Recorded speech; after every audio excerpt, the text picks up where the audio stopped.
മർക്കോസ് എഴുതിയ സുവിശേഷം അധ്യായം 5.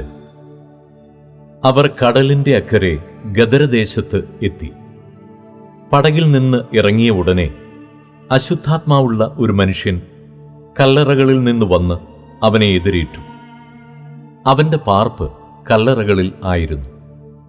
ആർക്കും അവനെ ചങ്ങല കൊണ്ടുപോലും ബന്ധിച്ചു കൂടാഞ്ഞു. പലപ്പോഴും അവനെ വിലങ്ങും ചങ്ങലയും കൊണ്ട് ബന്ധിച്ചിട്ടും അവൻ ചങ്ങല വലിച്ചു പൊട്ടിച്ചും വിലങ്ങ് ഉരുമി ഒടിച്ചും കളഞ്ഞു.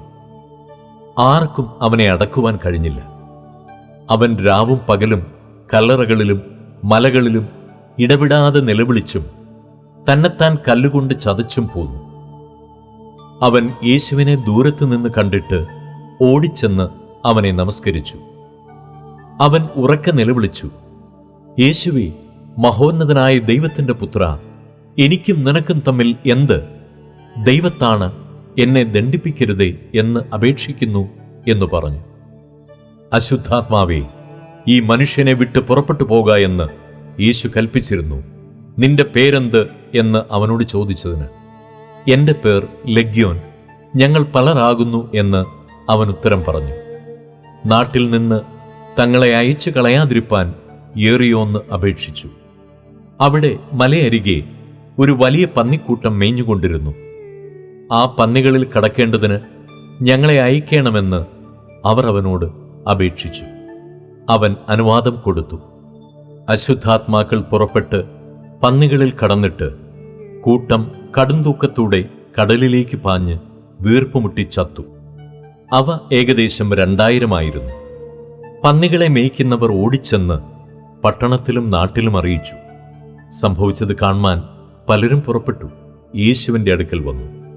ലെഗ്യോൻ ഉണ്ടായിരുന്ന ഭൂതഗ്രസ്തൻ വസ്ത്രം ധരിച്ചും സുബോധം പൂണ്ടും ഇരിക്കുന്നത് കണ്ട് ഭയപ്പെട്ടു.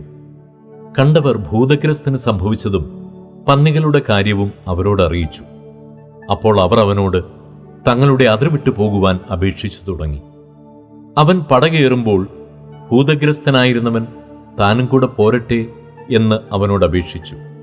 യേശു അവനെ അനുവദിക്കാതെ, നിന്റെ വീട്ടിൽ നിനക്കുള്ളവരുടെ അടുക്കൽ ചെന്ന് കർത്താവ് നിനക്ക് ചെയ്തതൊക്കെയും നിന്നോട് കരുണ കാണിച്ചതും പ്രസ്താവിക്ക എന്ന് അവനോട് പറഞ്ഞു.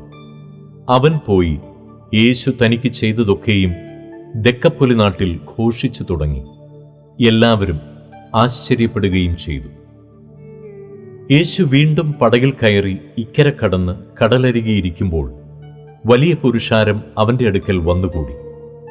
പള്ളിപ്രമാണികളിൽ യായിറോസ് എന്നു പേരുള്ള ഒരുത്തൻ വന്ന് അവനെ കണ്ട് കാൽക്കൽ വീണ്, എന്റെ കുഞ്ഞുമകൾ അത്യാസനത്തിൽ ഇരിക്കുന്നു, അവൾ രക്ഷപ്പെട്ട് ജീവിക്കേണ്ടതിന് നീ വന്ന് അവളുടെ മേൽ കൈവയ്ക്കണമേ എന്ന് വളരെ അപേക്ഷിച്ചു. അവൻ അവനോടുകൂടെ പോയി. വലിയ പുരുഷാരവും പിൻചെന്ന് അവനെ തിക്കിക്കൊണ്ടിരുന്നു. 12 സംവത്സരമായിട്ട് രക്തസ്രവമുള്ളവളായി പല വൈദ്യന്മാരാലും ഏറിയോന്ന് സഹിച്ച് തനിക്കുള്ളതൊക്കെയും ചെലവഴിച്ചിട്ടും ഒട്ടും ഭേദം വരാതെ ഏറ്റവും പരവശയായി തീർന്നിരുന്ന ഒരു സ്ത്രീ യേശുവിൻ്റെ വർത്തമാനം കേട്ടു. അവന്റെ വസ്ത്രമെങ്കിലും തൊട്ടാൽ ഞാൻ രക്ഷപ്പെടുമെന്ന് പറഞ്ഞ് പുരുഷാരത്തിൽ കൂടി പുറകിൽ വന്ന് അവന്റെ വസ്ത്രം തൊട്ടു.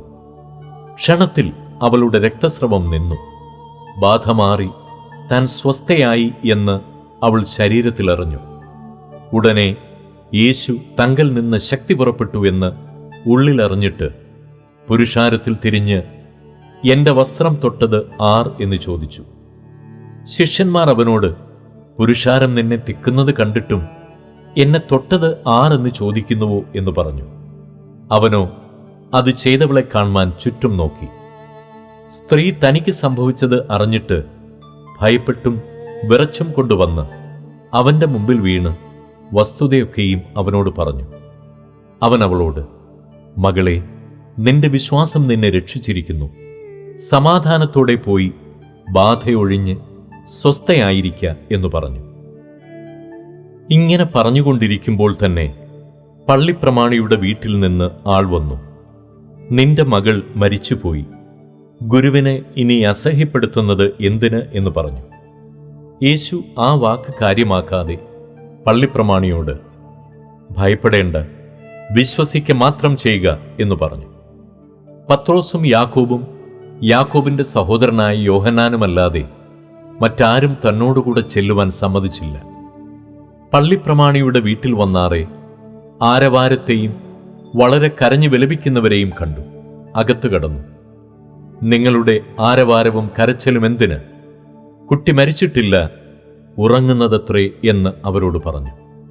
അവരോ അവനെ പരിഹസിച്ചു. അവൻ എല്ലാവരെയും പുറത്താക്കി കുട്ടിയുടെ അപ്പനെയും അമ്മയെയും തന്നോട് കൂടെയുള്ളവരെയും കൂട്ടിക്കൊണ്ട് കുട്ടി കിടക്കുന്ന ഇടത്ത് ചെന്ന് കുട്ടിയുടെ കൈക്ക് പിടിച്ചു. ബാലേ, എഴുന്നേൽക്ക എന്ന് നിന്നോട് കൽപ്പിക്കുന്നു എന്ന അർത്ഥത്തോടെ തലീഥ കൂമി എന്ന് അവളോട് പറഞ്ഞു. ബാല ഉടനെ എഴുന്നേറ്റ് നടന്നു. അവൾക്ക് 12 വയസ്സായിരുന്നു. അവർ അത്യന്തം വിസ്മയിച്ചു. ഇത് ആരും അറിയരുത് എന്ന് അവൻ അവരോട് ഏറിയോന്ന് കൽപ്പിച്ചു. അവൾക്ക് ഭക്ഷിപ്പാൻ കൊടുക്കണം എന്നും പറഞ്ഞു.